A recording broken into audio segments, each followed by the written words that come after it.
So yan, gigisa lang natin yung garlic natin. So just fry, saute, hindi pala fry, saute the garlic, and then sunod natin yung onions after. So hintayin na natin mag-brown konti yung garlic. Ganyan lang, saute, tsaka ang bango na guys. If only you could smell it, ang bango na talaga. Garlic pa lang mabango na. So just saute the garlic, make it brown a little bit, and then isunod natin mamaya ang onions. Bango talaga. Yan, onions na ang kasunod. So mix lang yan. Saute natin din yung onions with the garlic. Tsaka alam nyo kung diba kung nagko-combine na yung onions at saka garlic, ang kinalabasan is ang bango. Promise. Just by sauteing garlic and onions alone, ang bango talaga. Promise. Ganyan lang. Gisa-gisa. After natin mag-gisa nito, i-add natin ang chicken. Sunod-sunod na to guys. Madali lang. Simple. Basic at saka simple recipe lang ng chicken breast adobo. Ang bango talaga eh. Onions and garlic pa lang ulam na. Okay, ganyan lang. Gisa-gisa. Bango. Humot tayo guys. Sorry, karoon pa ko ni tabi. Kahumot. Garlic and onions pa lang mabango na. So yun lang yan gagawin natin. Gisa lang tayo ng onions at saka garlic para sa ating chicken breast adobo. Chicken breast ang gamit ko guys kasi yung asawa ko hindi siya kumakain ng baboy at saka beef. Tsaka mas favorite niya yung part ng chicken na chicken breast. So yun ang gamit natin ngayon. Okay? Continue natin. Now, I think pwede na ito. Pwede natin i-add ang ating chicken. Add the chicken. Simple lang to guys. Simpleng recipe lang to.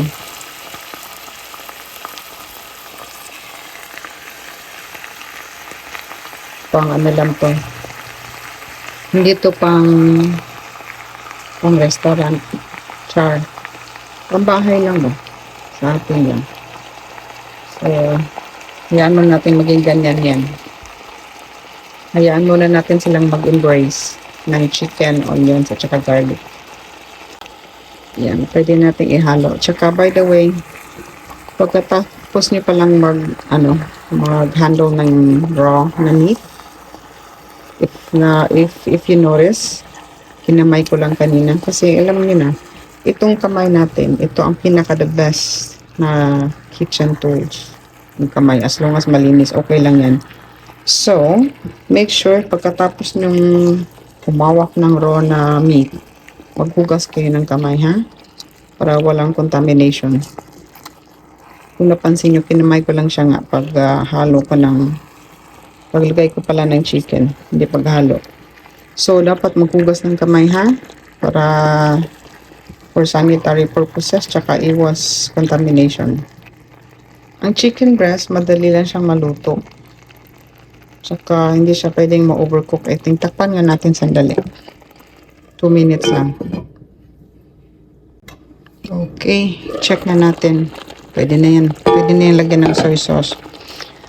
Actually, ako guys, hindi ako nagme-measure. But normally, pag mga ganitong amount of chicken, siguro mga 3 tablespoon of soy sauce. Ang ginagamit kong soy sauce is itong light soy sauce lang. Para char-char ba? Aroning non healthy. So, yan. Lagyan natin yung at usually, naglalagay din ako ng peppercorn. Gusto ko yung lasa ng peppercorn. Mas siya, mas may kick. Lagyan natin siya ng bay leaf. At nilalagyan ko pa rin ito ng konting pepper powder lang. Ayan. And then, ano pa bang kulang? Takpan muna natin sandali. Mix muna natin. No judging, ha? Hindi po ako panlasang Pinoy or chef or nag-aaral ng chef na ano lang to guys, lutong bahay. As I've said earlier, this is just lutong bahay and this is just for the husband. Kung napansin nyo palagi na lang ako nagluluto for the husband at syempre para sa anak din. Itong husband ko kasi siya, medyo pihikan siya sa pagkain guys. Pihikan na hindi maarte, ha. Pihikan in a way na ayaw na yung masyadong mamantika, ayaw yung basta. Ang gusto niya, Filipino food, Italian food. Yun ang mga bet niya. Hilas, no? Marking di taga mango, eh. Ahak man.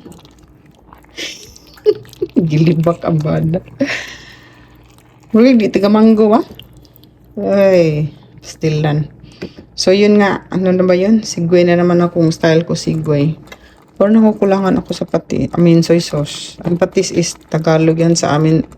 Patis is Bisaya. Dagdagan ko ng konti, ha. No judging sa sa pagsasalita ng Tagalog kasi Bisaya in town today. Mga mamshis, ako ay Bisayang Bisaya. Purong-purong. So, natuto lang ako magsalita ng Tagalog nang dahil sa pagbabasa ng comics at sa pagpanood ng Flor de Luna at saka Annalisa dati. Sino nakaka-relate? Diba? Addict tayo nun. Annalisa at saka Flor de Luna. Pwede na kaya to? Lagyan ng suka. Lagyan ko na to ng konting suka. Yan. White vinegar. Tama na kaya yun? Hindi ko masyadong damihan. Siguro mga yun. 2 tablespoon. At ang sabi nila, huwag mo dang ukayin. Sa Tagalog ang ukayin. Huwag mo daw pakialaman. Haluin pala. Pakialaman? Tako eh. Huwag mo daw halu-haluin pag kalalagay mo lang ng sugar, vinegar. Kasi, kalimot ko sa reason. Takpan natin sandali. At maghintay. Bugat kaya ni siya eh. I-check na natin kung ano na itsura. Oh. Bukal na guys. Kumukulo-kulo na. At saka, lagyan natin siya ng seasoning. Okay, syempre, magpalaban ta sa seasoning guys. Hihi. Pwede na ni siya anuhin, haluin. Kasi nakakulo na yung vinegar.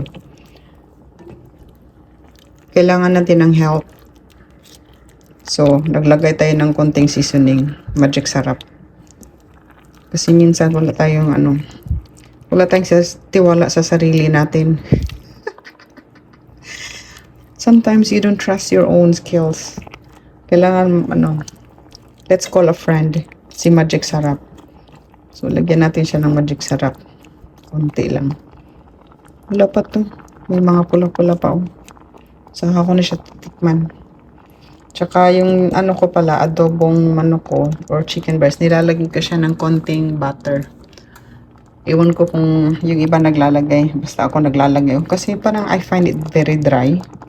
Dry kasi yung dry yung chicken breast compared sa ibang part ng manok, yung mga may bones. Ang chicken breast dry. So, again, kailangan niya ng tulong. Ganyan lang ang buhay. Huwag tayong mahiyang humiling. Taka lang Tagalog. Ganyan lang ang buhay, guys. Huwag tayong mahiyang humingi ng tulong. So, si chicken breast, nanghihingi siya ng tulong sa Magic Sarap. Sa butter. Ganyan lang yan. Kasi mag-ugaram guni siya. Murag kita bosa kay baga-uga. Char. Tsaka pala hindi ko na napakita. Nilagyan ko siya ng konting asin. Konting-konti lang. Alam niyo pa bakit? Kasi, yung soy sauce ko is very hindi siya masyadong maalat ba. Hindi siya katulad ng soy sauce sa Pilipinas na brand. Kasi nagpa-uwi-uwi kasi bumili ng soy sauce na light soy sauce, gluten-free soy sauce. Parang ingnon man kasi minsan. Pero yung lasa kulang. Iba talaga yung lasa ng Filipino na na soy sauce, yung mga Silver Swan dyan. Tikman nga natin. So, nagdagdag ako ng konting-konting asin lang. Yan, see? May tama na siya. Lagyan natin siya ng konting guys, sugar.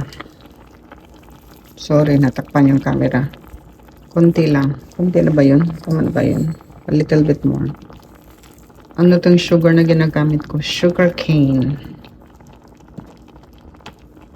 So, yan. It looks good already. Malapit na siyang maluto. Kasi nga, itong chicken breast, madali siyang maluto. Mabilis lang. Pero, parang maputla. Iba talaga yung soy sauce natin ba? Actually, meron akong soy sauce dito. Sandali ha. Meron ako nakitang soy sauce na medyo dark. Ito. Dagdagan natin konti. Konti lang. Yung murag loose parang ako. I don't like it. May lang. Ganyan lang. Tingnan natin kung mag-iba yung kulay. Actually, that's mushroom taste kind of soy sauce.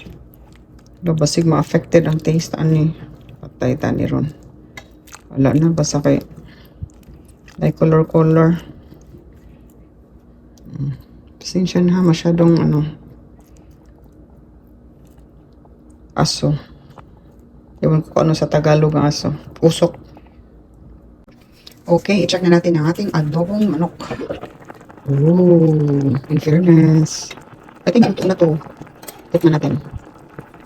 See? Nag-iba yung kulay.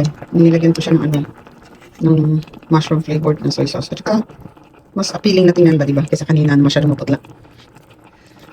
Masarap. Okay na. I'm gonna add my butter. Kainan natin na pre. Yan. So, I added my butter. Parang ingnon ba? Social butter. So, ilagay natin yung butter, guys. Yung butter is natural butter. So, i-add na natin itong butter para finishing touches. Ito na to. Ayoko siyang i-overcook. Kasi nga, diba? Magtitigas siya ba? I don't want to overcook my chicken breast. So, ito na itong butter. Dagdagan natin konti. Itong dagdagan konti. Konti lang. Nadahang butter. So, dito mag-take butter. Magtiktihik man ta. Huwag natin tipirin ang sarili natin, guys. Kung merong available, do it. So, I added a little bit more. Huwag tipirin ang sarili. Dapat ang sarili is prioritize. Life is too short. Kung saan tayo masaya, go. So, nag-add ko a little bit of butter. Syaro, ilam yan. Kung asawa ni, grabe naman sad. This is cooked with love for the husband. Ganyan lang naman tayo, guys. Diba, mga mamis, mga iyan. Ay, ang usok. Nagluluto tayo para sa mga mahal natin sa buhay. Nagluluto tayo, pinagluluto natin dahil mahal natin, love natin, di ba? Tikman nga natin again. After adding the butter. Okay, pasensya na mo ha sila kung gamit-gamit the same kutsara. That's fine. It's just for us. Hindi naman ito pang-benta. Magpakatotoo lang tayo, sister.